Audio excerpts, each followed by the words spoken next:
네, 뉴스 신세계. 오늘도 헬마우스 임경민 작가와 함께합니다. 어서 오세요. 안녕하세요. 자, 미국이요. 이란 핵시설 세 곳에 벙커버스터를 투하했습니다. 네, 이게 사실관계만 건조하게 얘기하면 뭐 이란의 핵시설 세 군데에다가 미국이 자신들이 보유하고 있는 벙커버스터 폭탄을 투하했다라고 할 수 있겠습니다만 이제 가치 평가를 어떻게 하느냐에 또 따라서 좀 다를 것 같습니다. 이를테면 이란이 뭐 미국의 어떤 시설물을 공격하거나 미국 시민을 공격하거나 뭐 혹은 미국 영토를 침범하려는 의도를 표현하거나 이런 게 아니었는데 멀쩡하게 있는 이제 그 자치권을 갖고 있는 상대 국가에 대해서 별도의 선전포고의 과정이 없이 혹은 뭐 의회 승인을 받지 않은 상태에서 폭탄을 폭격했다라는 얘기는 이거는 이제 사실상 이제 전쟁 선언에 준하는 어떤 그렇습니다. 공격 이슈가 있기 때문에 미국 내에서도 상당히 좀 강력한 반발들이 나오고 있습니다. 미국이 이제 이란의 포르도 그리고 나탄즈, 이즈판의 핵시설 세 군데에다가 기습 타격을 가했는데 21일 현지 시간이고요. 미드나이트 해머, 한밤의 망치라는 작전명을 붙였습니다. 이스라엘이 이란의 대규모 선제 공격을 감행하고 나서 일주일이 조금 지난 8일 만에 미국이 사실상 참전을 한 것으로 이제 평가를 할 수가 있을 것 같습니다. 역사상 미국이 이란 본토에 대해서 공격을 한 거는 이번이 처음입니다. 도널드 트럼프 대통령이 토요일 밤에 대국민 연설을 했는데 사실 뭐 이 시간에는 보통 트럼프 대통령의 특성상 골프 치고 자는 시간이거든요. 밤 11시에 대국민 연설을 했습니다. 이란의 핵 농축 핵심 시설은 완전히 철저하게 파괴됐다라고 주장하면서 이란은 평화를 선택해야 된다. 그러지 않으면 앞으로의 공격이 더 강력하고 신속하게 단행될 것이다. 이렇게 이야기를 했습니다. 2주의 기한을 준다고 했는데 실제로는 이제 3일 뒤에 곧바로 공격을 했기 때문에 사실상 뭐 기습 공격에 해당한다. 뭐 이렇게 볼 수 있을 것 같습니다. 그래서 베냐민 네타냐후 이스라엘 총리 같은 경우는 당연히 그동안 트럼프 대통령한테 계속해서 이란 공격을 해달라고 요청을 했었기 때문에 환영하는 성명을 냈습니다. 트럼프 대통령의 대담한 결정이 역사를 바꿀 것이다. 이렇게까지 이야기를 했고요. 반면에 이란 외교부는 미국이 이란에 대한 전쟁을 시작했다라고 선언을 하면서 이란의 안보와 국가 이익을 방어하기 위해서 전력으로 저항하겠다 이런 성명을 곧바로 냈고 이스라엘을 향해서 수십 기의 미사일을 발사해서 이스라엘 전역에 최소 86명이 부상하는 이런 일이 있었습니다. 그리고 이란의 알리 하메네이 최고 지도자 같은 경우는 보복을 공언하고 나섰는데 사실상 이제 신정 일치 국가인 이란 입장에서는 대통령보다도 이제 하메네이 최고 지도자의 결정이 더 중요합니다. 보복을 최고 지도자가 직접 선언한 이상 그대로 이제 멈추기는 좀 어려울 것 같습니다. 전체적인 상황을 좀 정리를 해드리자면 이란 핵시설에 대해서 이제 B2 스텔스 폭격기 7대 그리고 4세대와 5세대 전투기 총 125대가 동원된 대규모 군사작전이었습니다. 어제 댄 케인 미국 합참 의장이 밝힌 대로 미국 역사상 가장 큰 규모의 B2 스텔스 폭격기를 활용한 작전이었고 이란의 핵 능력이 완전히 제거됐는지 여부 트럼프 대통령은 제거했다라고 주장하고 있습니다만 정작 합참 의장은 아직 평가가 이르다 이렇게 이야기를 하고 있습니다. 그리고 헤그세스 미국 국방장관 역시 마찬가지로 우리는 이란 정권의 교체를 목표로 하지 않는다. 이 점에 이제 선을 긋고 나섰습니다. 일단은 핵시설 타격의 목적이 있는 것이고 핵시설을 파괴해서 이란이 핵무기를 보유하지 못하도록 하는 게 목적이다. 뭐 이 점을 다시 한번 강조를 한 겁니다. 약 25분에 걸쳐서 총 14발의 벙커버스터 GBU-57이라고 불리는 이제 폭탄인데요. 표적 두 군데를 나눠서 폭격을 했고 그리고 토마호크 미사일이나 뭐 이런 그 유도 미사일들이 이스파한을 공격을 하면서 전체적인 작전이 이루어졌습니다. 2001년 이후에 가장 긴 B2 폭격기의 임무라고 하는데 본토에서 출발을 해가지고 여러 차례 항공 급유를 받으면서 곧바로 이란으로 이제 공격을 가했기 때문에 굉장히 좀 장거리 폭격 작전이었다. 이렇게 말씀을 드릴 수가 있겠습니다. 설명해 준 것 중에 눈에 띄는 거는 이란의 정권 교체를 목표로 하지 않는다. 이 말이 좀 눈에 띄고요. 그런데 이것도 보통 확고한 스탠스는 아닌 것 같습니다. 보면 오늘은 또 정권을 뉘앙스를 보면 약간 그 국민들이 나서서 교체하면 어쩌겠느냐 뭐 이런 뉘앙스 같기도 하고요. 그러니까 두 가지를 다 보는 것 같습니다. 사실 이제 트럼프 대통령의 발언을 그때 국면마다 일관성이 있다고 해석하기는 좀 어렵기 때문에요. 그리고 이제 워낙에 허세와 허풍 그리고 뭐 거짓말들이 섞여 들어가 있어서 어떤 사실관계를 말하는 건지 혹은 뭐 실제 목적이 뭔지를 그때그때 이제 판단하기는 좀 어렵긴 합니다. 예. 다만 이제 종합적으로 판단해 봤을 때는 뭐 이란 같은 경우는 기본적으로 이제 신정 일치 국가, 그래서 최고 지도자가 정치 지도자인 대통령보다도 더 우선권을 가지는 결정 권한을 갖고 있기 때문에 이 이제 신정 일치 시스템 자체를 아예 전복시키는 거는 거의 불가능하다고 대부분의 전문가들이 판단을 합니다. 그래서 이제 하메네이를 뭐 암살하거나 제거하거나 이런 것들이 실질적으로는 가능하지 않다라고 보는 거고요. 그리고 지금 이제 이란 대통령 같은 경우는 애초에 이제 이른바 이제 개혁파로 불리는 인물이기 때문에 굳이 이 인물을 교체하는 게 필요하냐? 뭐 여기에 대해서도 이제 미국 내 전문가들도 상당히 좀 회의적입니다. 그러니까 아마 지금 이제 트럼프 대통령이나 혹은 미국 정부에서 주장하는 뭐 교체가 뭔가가 있다고 하면 하메네이가 워낙 나이가 많거든요. 80대 중반입니다. 86세인가 그런데 사실상 뭐 나이가 들어서 사망하든 혹은 뭐 워낙 나이가 많기 때문에 자연스럽게 다음 최고 지도자로 교체를 하든 어떤 방식으로든지 교체가 이루어지는 게 이제 불가능한 건 아니거든요. 그걸 이제 그렇습니다. 다만 미국이 강제할 수는 없고 뭐 이란 내에서 뭐 별도의 결단이 있을 수는 있습니다만 지금처럼 직접 공격을 받은 미국의 직접 폭격을 받은 상황에서 그런 결정을 이란 국민들이 내릴 가능성은 뭐 거의 없어 보이고요.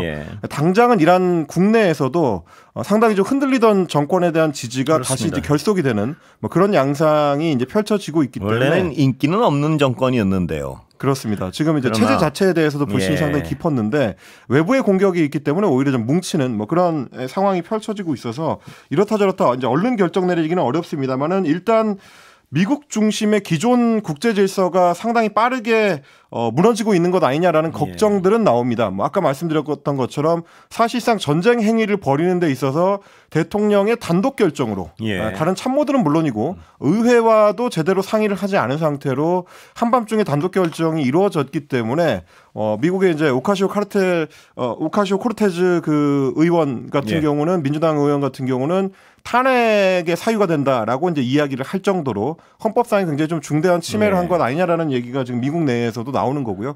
국제법상으로도 봤을 때도 이란이 미국을 공격하려는 징후조차도 없는 상태에서 선제 공격을 한 거기 때문에 이거는 뭐 그동안에 이제 국제법이라든지 관례를 깬 사실상의 그냥 침범, 침탈 뭐 이렇게 볼 수 있다 이런 얘기들이 많이 나옵니다.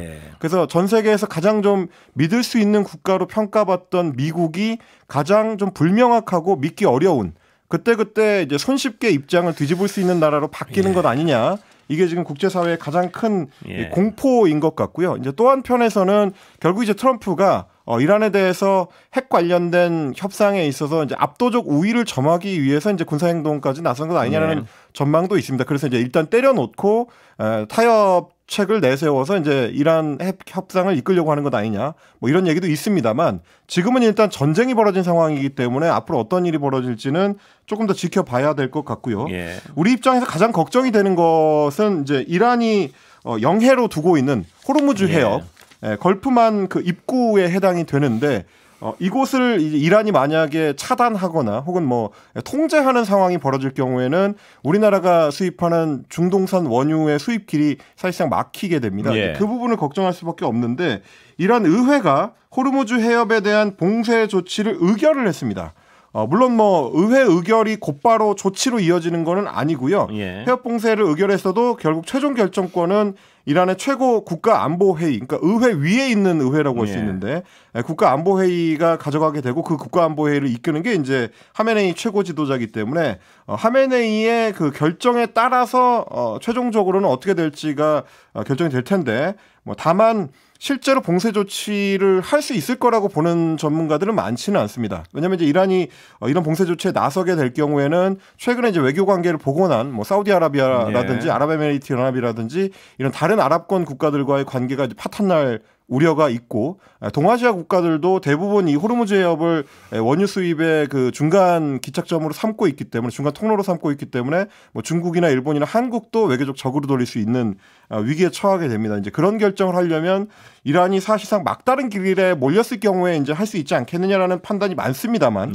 워낙 지금 이제 선제 공격을 받은 상황이기 때문에 여러 가능성을 열어놓을 수밖에 없는 상황이고요. 호르무즈 해협 같은 경우는 전 세계 석유 소비량의 20% 정도 정도, 그러니까 한 6분의 1 정도가 운송되는 구간으로 평가를 받는데 우리나라의 경우에는 중동에서 사오는 원유의 99%가 네. 이 지역을 통과를 합니다. 다만 아까 말씀드린 것처럼 이란이 이제 위기 상황 때마다 호르무즈 해협 그 통제 얘기가 나왔습니다만 실제로 조치를 한 적은 없고요. 호르무즈 해협을 통제를 하더라도 미국에도 타격이 그렇게 크지 않고 오히려 이제 동아시아나 아랍의 다른 국가들의 타격이 크고 이스라엘은 또 지중해 쪽에 위치하고 있기 때문에 실질적 타격이 거의 없습니다. 뭐 이런저런 이제 카드로서의 의미를 봤을 때는 앞으로 좀 지켜봐야 된다. 뭐 이렇게 말씀드리겠습니다. 예, 눈길을 끄는 건 이재명 대통령이요. 나토 정상회의 불참을 했는데 네. 이 중동 상황과 관련해 있다 이렇게 설명했죠? 네, 주말 동안에 상황이 급변했다라는 게 이제 대통령실의 설명입니다. 원래는 24일에서 25일까지 열리는 네덜란드에서의 그 나토 정상회의에 참석하는 쪽으로 뭐 저희도 지난주에 이미 그렇습니다. 전달을 해드렸습니다만 사실상 결정됐다라고 전망이 됐었는데 어제 참모진하고 회의를 한 끝에 참석하지 않는 걸로 결정을 했습니다.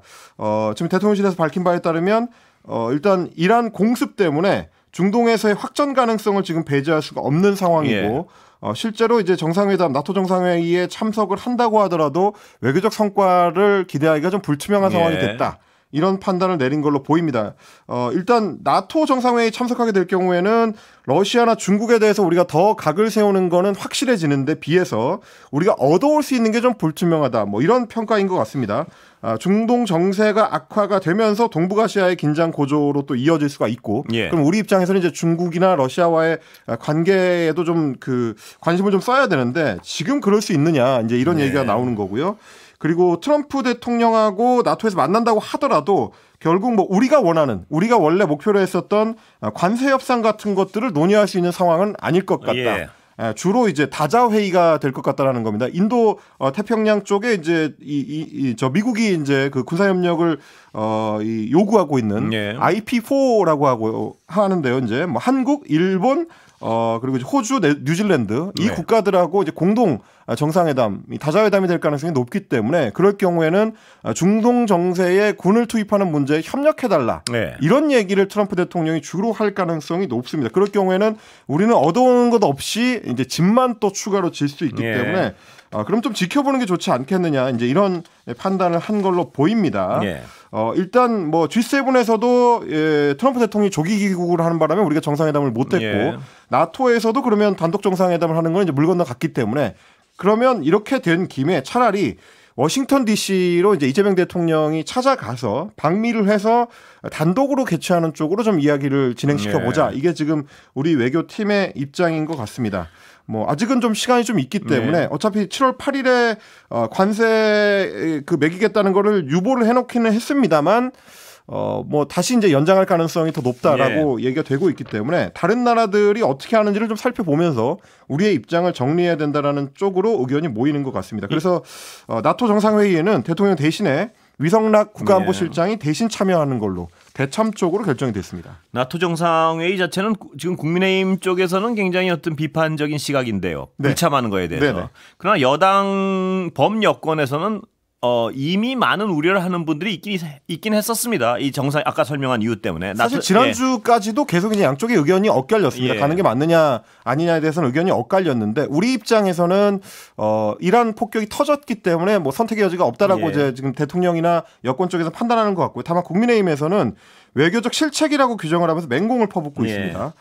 외교통일위원장, 국회 외교통일위원장이 김석기 의원 같은 경우는 이번 불참으로 중국과 러시아로부터는 한국이 미국 동맹국 중에 가장 약한 고리로 인식이 되게 될 것이다. 강압 외교의 대상이 될 것이다 라고 주장을 했고요. 김기현 의원도 우리의 나토 정상회의 불참 때문에 우방국과의 균열을 좋아할 나라는 그동안에 이제 비판해왔던 중국, 러시아, 북한 정도일 거다. 믿고 싶지 않지만 또다시 외교적 고립을 자초하는 왕따 외교의 길로 가는 게 아닌지 우려된다라고까지 얘기를 했고요.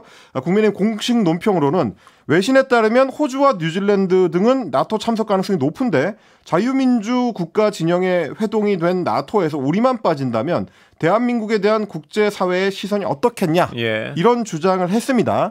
그런데 곧 이어서 우리와 비슷한 입장들이 속속 나오고 있습니다. 이시바 시게루 일본 총리도 나토 정상회의에 원래는 참석한다고 공표가 됐었는데 오늘 이제 일본 언론들의 보도를 보니까 이걸 이제 보류하는 쪽으로 기울어져 가는 것 같습니다. 네. NHK 보도 내용에 따르면 이시바 총리가 이란 핵시설 공격 등 중동 정세가 긴박하게 돌아가고 있는 점을 고려해서 나토 정상회의 참석을 취소하는 방향으로 예. 조정에 들어갔다. 그러니까 미국하고 혹은 나토하고 이제 이야기를 하고 있다라는 취지의 보도고요. 그리고 일본 TBS 뉴스 같은 경우도 이시바 총리가 나토 회의 참석을 보류하는 방향으로 조정에 들어갔다는 게 복수 정부 관계자의 취재를 통해서 확인이 됐다. 중동 정세 고조 그리고 각국의 대응을 보고 종합적으로 고려한 결과다라고 이야기를 했습니다. 예. 그리고 이재명 대통령이 불참하기로 한 상황도 고려가 됐다는 게 NHK의 보도입니다. 그리고 호주의 이제 호주 국내 언론들의 보도에 따르면 호주의 알바니지 총리 역시도 이 불참을 고려하는 쪽으로 기울어졌다라는 얘기가 지난 20일부터 나오고 있습니다. 자, 국내 얘기 좀 해볼까요? 이재명 대통령이요. 11개 부처 장관 후보자 지명했습니다. 네, 오늘 11개 부처 장관 후보자와 국무조정실장을 이제 지명을 했는데 안규백 민주당 의원을 국방부 장관 후보자로 지명을 했습니다. 이렇게 되면 이제 5.16 군사 쿠데타 이후 최초로 민간인 출신 국방부 장관의 탄생이 되겠습니다. 안규백 국방부 장관 후보자 같은 경우는 이제 이른바 이제 육군 방위병 출신 인사인데 그동안에 국회 국방위원회 간사 그리고 국방위원회 위원장 등 군사 관련된 분야에서만 집중적으로 활동해온 국회 국방위원회 터줏대감입니다. 5선 국회의원이고요.